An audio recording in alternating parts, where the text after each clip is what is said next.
Hey guys, thought I would do a recipe today on soy curls. It's the Jerky. It's really good. I made it once before.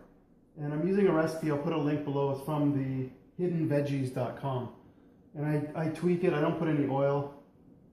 And I don't have blackstrap molasses or liquid smoke, so I'm using chipotle chili pepper instead.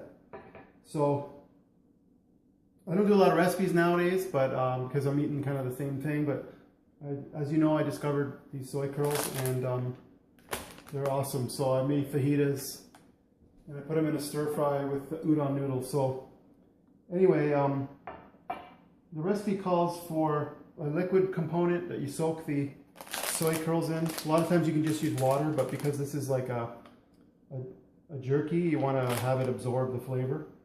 And you can feel free to tweak this any way you want. So let's make the liquid first.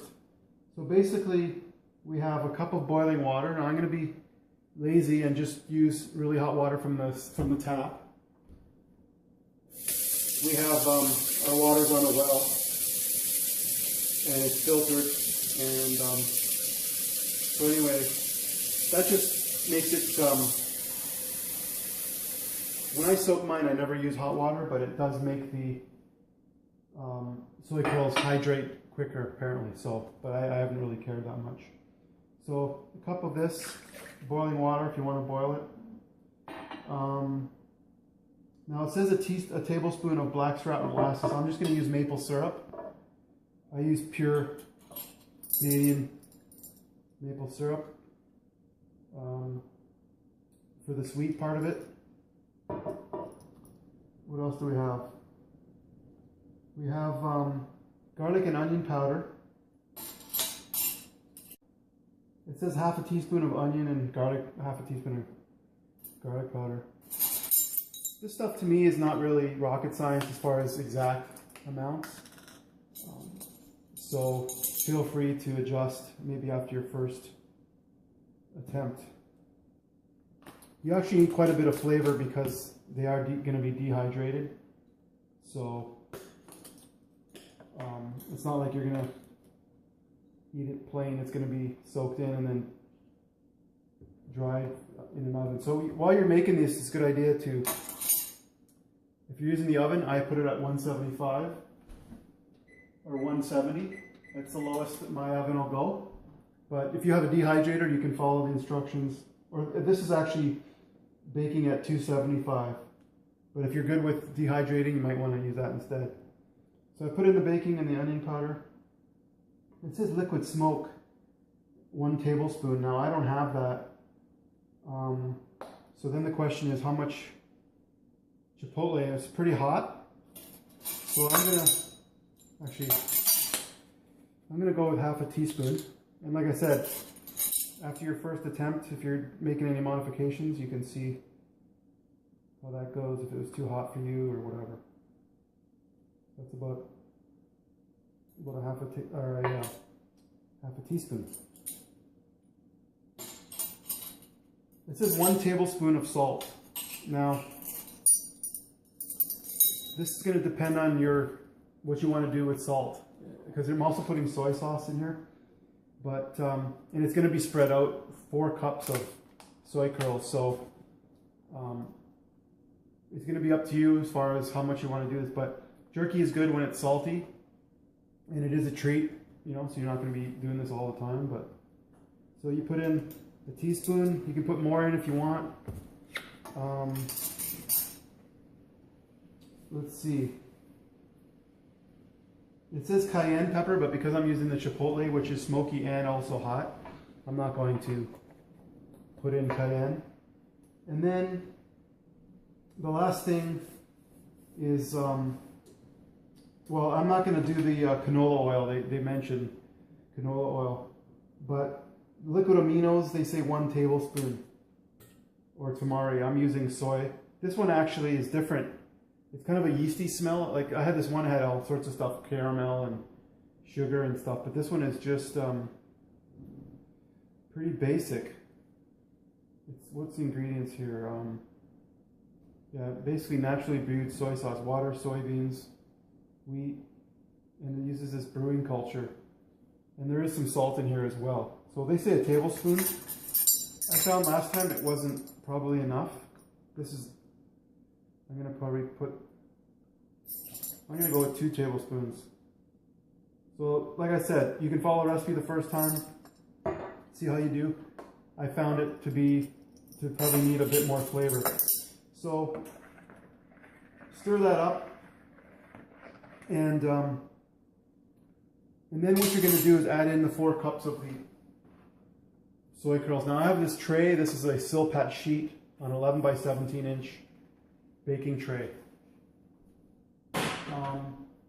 So now we're going to put in the soy kernels. So that's just telling me the oven is preheated.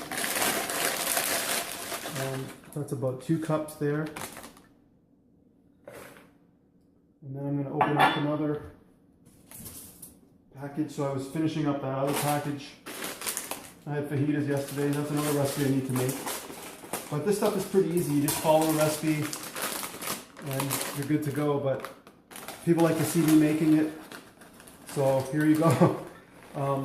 This is about 2 cups dry. So I'm gonna just get a spoon to stir that with. So I'll stir that up, and it's gonna take a little while of stirring to soak into all the soy kernels. Now what I normally do when I'm just using water to soak the soy kernels before I fry them in the pan is I just fill the water up in the bowl to cover the soy kernels. I don't usually make 4 cups, dry it.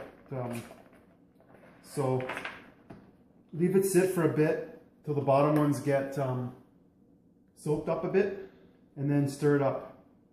So they say here, just coat them, let it sit for a minute, stir again, do this for 4 or 5 minutes till everything's coated. And then if you want to drain off any liquid, and then put them on the tray. So I'm just going to do that, and I'll be back in a sec. Hey guys, I'm back. So the soy kernels have been soaking, and every minute or so I just stir it up to get some new stuff at the bottom, so it soaks up. And if you want, you can sprinkle on more soy sauce, or you can actually eat this. I'm just making this up on the fly, but I'm saying that you could just eat one of these, a small little piece, to see what it's like. But it might be stronger than it will be once you dehydrate it. So, because what I did is I just put a bit more soy sauce, basically, just to make them a bit darker looking. So I want these things to be full of flavor. So you might find over time, if you try this once or twice, you could do a small batch, and then, or whatever, just basically, yeah, increasing the, if you don't find it hot enough for yourself, you could put more cayenne or like the chipotle, or if you, wasn't enough salt or whatever, you can put some more in next time. But so this is pretty good. Now I'm going to just put it on the tray. I'll use a Silpat sheet like I mentioned. I think I might have to, if I want to spread it out, I might put it on two sheets, because I don't want them like overlapping too much. Yeah, I think I'm going to get another.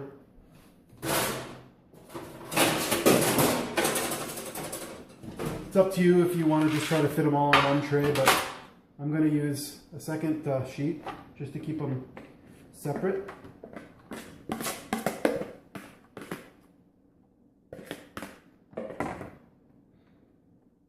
Well, there's some small little pieces, but that's okay. I'm going to take a few off of this other one just to kind of spread it out a bit. So here's the jerky on 2 trays. You can, if you don't have 2 trays, you could bake one at a time, or just put a whole bunch, just put them really close to each other. But that is it. So I'll throw this in the oven. Like I said, it's at 170. You could go a bit higher if you want. Last time I went for at least 90 minutes, so maybe I should probably increase this. But the higher it goes, they say the more you dry it out, the more crispy it gets. I don't really want it crispy. I want chewy. So I'm gonna do what I did last time. And I just test one at the end, but I waited 90 minutes at 170 Fahrenheit. So the ovens it's gonna depend on your specific oven, but from 60 minutes to and above, I would just do a taste test every once in a while and just see how, and it'll dry out probably a little bit more once you take it out, but I'll put the link below. It's, like I said, it's not my recipe, but I do tweak it to get rid of the oil. So I should probably post something with the recipe and modify it just to be technical, but hopefully you can follow that, and let me know if you try these things.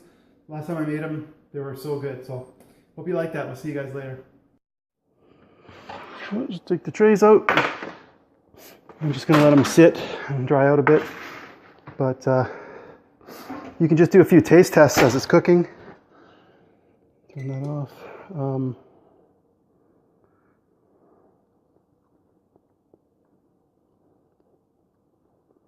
Good stuff. Hope you guys like that. Let me know what you think. See ya.